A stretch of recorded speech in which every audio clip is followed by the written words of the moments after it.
our city. And we say these things in the name of Jesus Christ. Amen. Amen. Everyone stand and repeat the Pledge of Allegiance. I pledge allegiance to the flag of the United States of America and to the republic for which it stands, one nation, under God, indivisible, with liberty and justice for all. Okay, I need a motion for approval of this meeting's agenda. I'll make a motion to approve the agenda as written. We have a motion, a second. Second. Those in favor say aye. Aye. We'd like to welcome don't see anybody young enough to be scouts or students, so, well, maybe physically, but mentally, maybe. So, we do have one public comment. Lillian Crump, is that right? Would you like to come up? And she's here from Tabitha Way, and like to make a few-minute talk. So, turn the time over to you. Thank you so much. We wanted to share what our stats were for this last year at our pantry in Spanish Fork. We served 16,875 households, which included 28,578 children, 2,627 seniors, for a total of 62,755 individuals. Our organization as a whole, the number of people that we have served has increased by 61% in the last 2 years. This is due to population growth, inflation, and housing costs. We anticipate to have another spike in this coming year, as we've already been starting to see that. We also wanted to announce that the Feed Utah Food Drive is going to be next Saturday on March 16th. And that is from 9 a.m. to 1 p.m.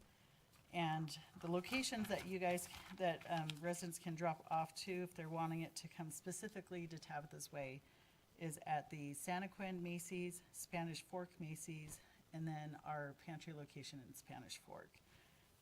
We are encouraging people to sign up to help. I believe there's a few more spots. I think they are all on Just Serve, where you can look up any spots that still need to be filled. Last year, we received 50% fewer donations than the year before, and we need all the help that we can get by residents dropping off to those locations that will come directly to Tabitha's Way. Our goal is to collect 100,000 pounds of donations, and because of the increase in numbers of clients that we are expecting to serve this current year, we need help from our local communities to help bring those donations to our location. We have social media posts that are going to be going out next week to advertise where the donations can be taken to, and we would just ask that people help share it so they know where those donations can go. And that is actually all I have. So unless you guys have any questions for me, that was all I wanted to share today. Wonderful, wonderful. What the cares? Are they doing an actual drive where they go door to door this year or not? From my understanding, because it is incorporated with the people who have been organizing the drive, is actually between Utah Food Bank and the Church of Jesus Christ of Latter-day Saints. and And I've from not my seen understanding is that the leaders in the area are dropping off door hangers that will, I believe, have places where you can go to find out where all the locations are to be dropped off.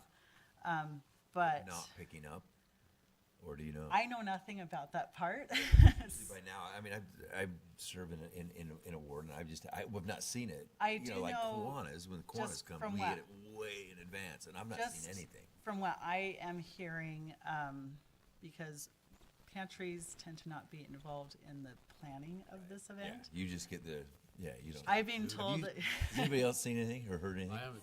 You sir? So from what I understand, I believe that it is, that's how it has worked in the past, is that if you are a part of a local ward, that usually it's the young men that Well, go no, around and pick it up.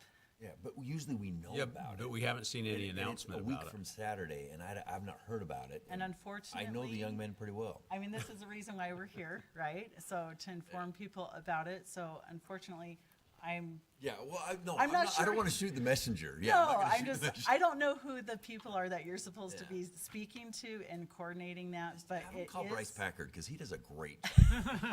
So I would just suggest to maybe passing this back to whomever, that we would love to participate in the town when they do organize it and do have it well advertised, that there's really quite a push and there's a Right. lot given. So if you could just maybe pass that on, that if we know about it, we're very happy to help and support that, so. yeah, I do know, I do have someone that helps me coordinate with the local, stakes with the church, and she's actually been announcing this for the last 2 months for me, but there's been some confusion on the information being sent out, so I feel like it's water getting down to the end of the row is where the issue has been happening. So Okay. from my understanding, so, But we're very much in favor of what you're doing, and you do a great service. I feel bad and we for you thank because you. your donations have skidded. yes, they have gone down dramatically. So But didn't you do a Christmas deal over in Spanish Fork? we handed out, between both our American Fork and Spanish Fork location, we handed out 2,650 holiday meals between Thanksgiving and Christmas. And I froze that morning. 'Cause I didn't dress good enough. It was really cold, It was cold. but we appreciate that you were there. All right, wonderful. We thank you, and I would encourage you to get with Patrick, the gentleman there, he's got his hand up, as far as putting it on the social media so that we can get it advertised as best we possibly can. That be That would be okay? great. All Thank you right, so sounds much. good. Hey, thank you. Thank you. All right, I need a motion for approval of the consent agenda with the one correction on the February 20th minutes of the 5:30 meeting, line 126. I'll try to make a motion. I'll make a motion to approve the consent agenda as written, except for the line 126 On February 20th. on February 20th, where it says that the mayor, Says the mayor asked if there was any further discussion. where the mayor asked if there's any further discussion. The mayor wasn't here, and the conducting councilman made that comment, Okay, I have a which was motion. probably me. Mayor Pro Tem. Yeah. I have a motion and I have a second. Second. Those in favor say aye. Aye. Those opposed. Great. I just want Kim to know I read the minutes. All right, regular agenda items. Brad, make quick duty of this.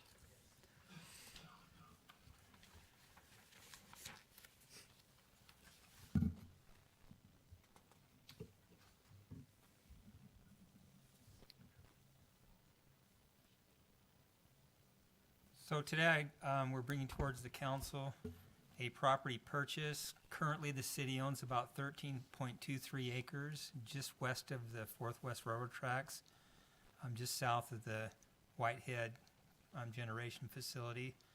Property in question is owned by Edward C. Johnson. It's about 5.84 acres. That composes two parcels. The purpose of this is that we're going forward with looking at a future public works facility complex in this area here. And so we've had an appraisal on the property, came to an agreement with the property owner in the amount of $1.336 million. This pub, And that was the appraisal value. that was the appraised value, yes. It was directly from the appraisal. We've got a property purchase agreement set up and a resolution, and would like to move forward this so we can move forward with the planning and eventual completion of that public works facility complex. Is that quick enough? Okay, yep. Any questions for Brad? I'll make a motion to approve resolution number 2024-04 for the purchase of Utah County parcels 23-033-0053 and 23-022-0018 for a total of 5.84 acres from Edward C. Johnson to be combined with adjacent city-owned property for sitting a future public works facility complex. Okay, I have a motion. I have a second. Second. The roll call vote. Logan? Aye. Jake? Yes. Mindy? Yes. Craig? Yes. Mike? Yes? Very good. Okay, Josh. These are some adjustments on Westfield Central New Neighborhood Plan. While you're pulling that up, these are pretty well, these are just technical changes. Yes, no? Maybe. Yes and no. Okay. The point here is to clarify some setbacks, enhance the architectural standards, and really the policy consideration here is, do these proposed amendments maintain the plan's original objectives? The proposed amendments deal with encroachments, which is features of the building that extend past the setback line, the interior setbacks for attached units, and then a number of items under the architectural standards section. The Planning Commission did recommend approval of this 5-0 with 2 members absent. And our recommendation to you is that it's to move to adopt the proposed amendments. I do have additional slides dealing with each of the proposed amendments if there are any specific questions. What are the setbacks? Do you want to go through those quickly? Can you go through those Sure. quickly? So encroachments, again, the encroachments were not necessarily clear as to what constituted an encroachment and what could encroach. So in the case of a house, you can encroach 12 feet into the front setback and 5 feet into the side setback adjacent to, the side yard adjacent to the street, really. We just defined, we actually copied over our standard ordinance definition of encroachments and clarified that bays and cantilevers, so actually interior parts of the house that are poking out, can only extend up to 2 feet and only 20% of any wall length, which is consistent with our existing general codes. And so that gave a clear understanding to builders about how the porches and other things can project compared to bays and cantilevers, because we had a number of builders wanting to essentially cantilever the whole house off of the foundation along all the setbacks. The interior setbacks for attached units this issue comes from the fact that we have before we had a corner side, which is this outside here, which was 8 feet, and we had a side yard, which was 0 feet. But that's works just fine when you have townhomes and then they're next to another townhome. But if you happen to have another type of lot over here, like a house, you need a side yard on this lot. So and everybody's been amenable and understood that so far, but we're just amending the code to clarify that where you're not adjoining the same lot type, you have to have a 5-foot side yard. And then we've identified or defined what adjoining means. And then under architectural standards, we've just clarified the type of materials that are acceptable, where those material and color changes can occur, and just added finish to stucco because we said smooth sand but forgot finish. Under architectural elements, we're just asking that the portions, the elements of a porch, they're appropriate to the architectural style of the building, which basically means if you've got a Georgian house, we don't want you putting a craftsman porch post on there, and we need them to relate to each other. And also that porches shall have railings. And then elevation variation, this is something we did not have in there and realized that we needed to as developers started getting plans approved and then telling us how they were going to apply those to lots. We didn't want to see the exact same elevation used multiple times across a block face, while still understanding that most people don't have a problem with cookie cutter cookies as long as the cookies are really yummy. Most people don't necessarily have a problem with houses being repeated as long as the houses are well done. So we're just asking them to use 2 of the options. That's either a change in a color palette, change in materials, change in porch details, change in window details, or a change in picket fence styles. And we really need to move that to just fence styles. The Planning Commission pointed that out and said, can there be other types of fences other than picket fences? And that is correct. So we'd like that to just read change in fence styles.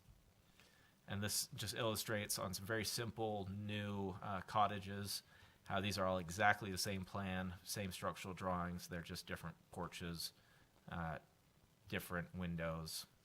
These are 2/2. These are just single over single. So it's just that much variation in color and porch details really sets them apart and makes a nice composition. And then under openings, which is doors and windows, we've just clarified what the appropriate types of operation are for those windows, and that they need to be of consistent style and configuration across each plan. We had some elevations come in that we're putting a slider next to a double hung, next to a paired double hung, in kind of the way that it often is done in house design, and we wanted to clarify that. So we're also clarifying kind of trim that needs to be done more specifically, as we saw issues with how that was being done, and clarifying the required alignment and consistency of windows. And then just if anybody had questions about how windows operated or what muntins meant. And then in GREET standards, there were a couple things in here that were the proposals are written in by the architect and planner that drafted the code initially, and they didn't jump out as problematic. But now that we've kind of gotten into it, people have asked, are you really going to force me to have white drapes and nothing but white drapes? And I've said, no, I'm not interested in pursuing that regulation, nor making sure you use low VOC paints, but all paints are pretty much low VOC these days. And we added some clarification into the standards for overhangs over windows. So there were a couple styles that were presented to us where an overhang didn't clash with the architectural expression or the stylistic expression of the house. And so we gave an out there where there's no historical precedent in the selected style for window overhangs or shutters. Okay, questions for him? Hope you had a chance to go through that. I only had one question. Under shop front mixed use, Yes. there's not an item number 4 for bays and cantilevers. Does that not apply to that type? It does not apply to that type because it has a 0 setback. Okay. So we don't want things sticking out over the property line. Okay. Other questions? All right, entertain a motion for approval. I motion that we approve ordinance number 03-2024, adopting the amendments to the Westfield Central New Neighborhood Plan. Okay. I'll second. Craig, roll call vote. Craig. Yes. Jake, Yes. Mindy, Yes. Logan, Yes. Mike. Yeah, yes. Got choked up over it. Okay, Josh, you're also on for applying the ordinance on the amended official zone map for neighborhood commercial. Oh, excellent. Okay. All right, so Eternal Springs LLC owns this parcel, and they have come to us requesting a zone map amendment to zone the entire parcel neighborhood commercial. Currently, as you can see, it has a dual zoning of R2 along with the neighborhood commercial that goes basically along the canal. And they have just asked for one solid zone of neighborhood commercial there. And the staff supports that. There's not a lot of information as to it was that way when they purchased the parcel. And as you can see, it doesn't really make a lot of sense to have that one parcel as 2 separate zones. So that's it, yeah. Okay, questions? Logan, did you have a question? My only question is this the only zone that has this issue? Or are there No, others across the city well, that we should have addressed? this parcel is kind of an oddity. So originally, Josh was able to do some digging because we couldn't really figure out why it ended up this way.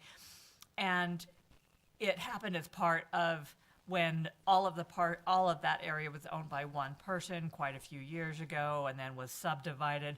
Initially, they thought that there would be residential in that area, but then the way the lots were subdivided and everything, it just didn't work. So we're not aware of a lot of them, or actually really, I'm not aware of hardly any. Are you? Yeah, unless the owner brings them to us. So this is how this came to our attention.